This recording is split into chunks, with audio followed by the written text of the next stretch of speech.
Hindi bababa sa 5 estudyante ang nahimatay nang magkasiksikan sa entrance ng isang paaralan sa Antipolo, Rizal kahapon.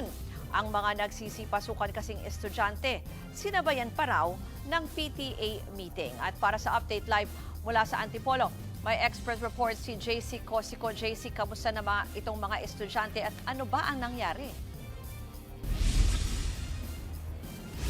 Nahilo nga at hinimatay ang ilang estudyante rito sa Antipolo City matapos magkasiksikan kahapon. Napuno ng mga nakapayong ng mga magulang at estudyante ang harapan ng Antipolo National High School sa Barangay Santa Cruz bandang tanghali kahapon. Sa dami ng mga tao ay nasakop na nga nila itong bahagi ng Olalia Road. Ayon sa LGU, nagkataon daw na mayroong Parents Teachers Association meeting sa Antipolo National High School. Yun nga lang, di umano ito na-coordinate sa barangay at sa LGU at natapat pa sa pagpapalit ng morning and afternoon shifts kaya nagsulubong ang mga tao. Idagdag pa ang report ng pagsasara umano ng gate ng paaralan kaya hindi raw agad nakapasok ang mga tao. Narito ang pahayag ng LGU. Antipolo National High School alone ay nasa 12,000 na yung bilang niya, no? So morning and afternoon shifts.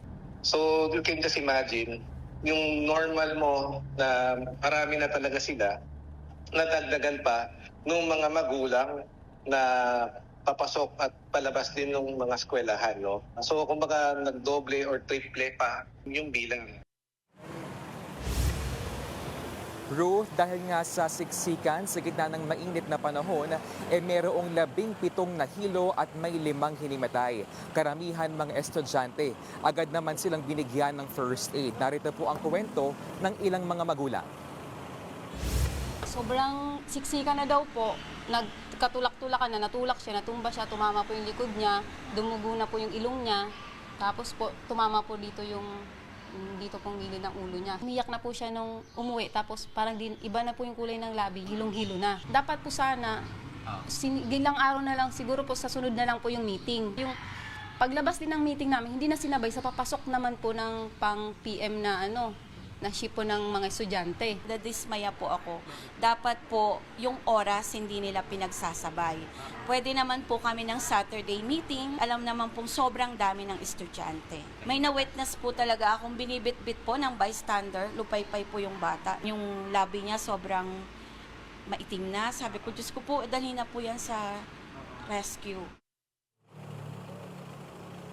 Sa isang pahayag, itinalungkot ng Antipolo National High School ang nangyari. Kanila raw sineseryoso ang insidente at sa ngayon nga ay kanilang re-review yung kanilang mga procedures at palalakasin ang kanilang traffic management, crowd control at safety measures para di na maulit pa itong insidente. Ruth, ayon nga sa LGU ay nagpalabas na nga ng memo itong DepEd Antipolo para nga pagpaliwanagin yung principal ng mga paaralan ukol po dito sa nangyari. At the barangay will also require the schools na magkaroon nga ng advance notice at least 1 week itong mga paaralan bago sila mag-conduct ng mga activities at mga meetings para nga hindi na maulit pa itong ganitong insidente. Ruth, balik sa'yo. Yan po ang express report ni JC Cosico live mula sa Antipolo City. Mga kapatid, Ruth Cabalco, para sa mabilis na pasada ng mga balitang dapat niyong malaman, mag-follow at mag-subscribe sa social media pages ng News 5.